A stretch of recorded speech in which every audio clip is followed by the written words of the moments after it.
We're back. I'm talking with Mark Josephs, president of Kisko Products. Before we went to break, you were telling us how you sold your business and the reasons why you'd sell a successful business. Let's dive right into that and to finish your thought. Well, just really, we look at, as business owners, everything is sunk into the business.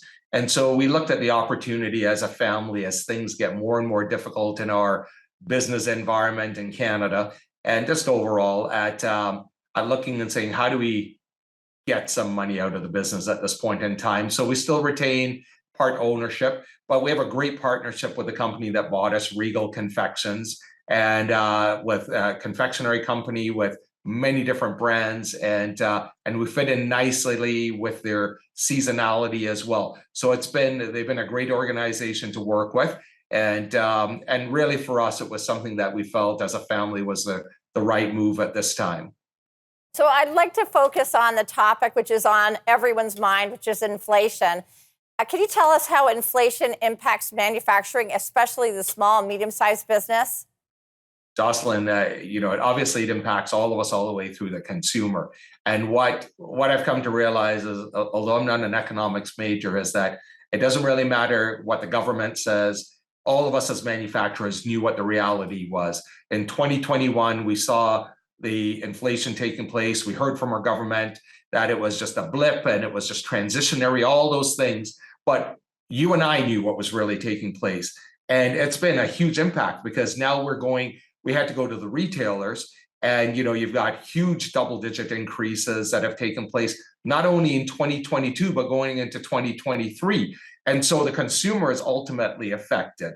And it's been really hard because this past season, I felt as if someone had literally just taken me and just slapped me back and forth, because we set our prices to our retailers back in September, and thought we had a grasp on increases. But February, March, April, May, some of the very same suppliers were coming back with more and more increases almost every month. And it just got to the point where it was like it's out of control. And so now we're taking a deep breath, trying to look at things as the season winds down and figure out how do we deal with this. Plus, on top of that, inflation has affected the supply chain as well with freight. I mean, everyone's freight cost is completely out of whack. An example is if we ship to the States for, say to New Jersey, what was previously $1,100, it's now $3,500. And when you agree and have a rate and you're waiting for pickup the day off, all of a sudden you get a call from the carrier that they have canceled, and because maybe they've got it for a higher rate. So there's a massive impact with things that are out of our control that are impacting our bottom lines at the end of the day.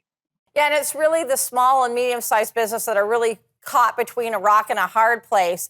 And as everyone struggles with inflation, manufacturers are faced with reduced consumption.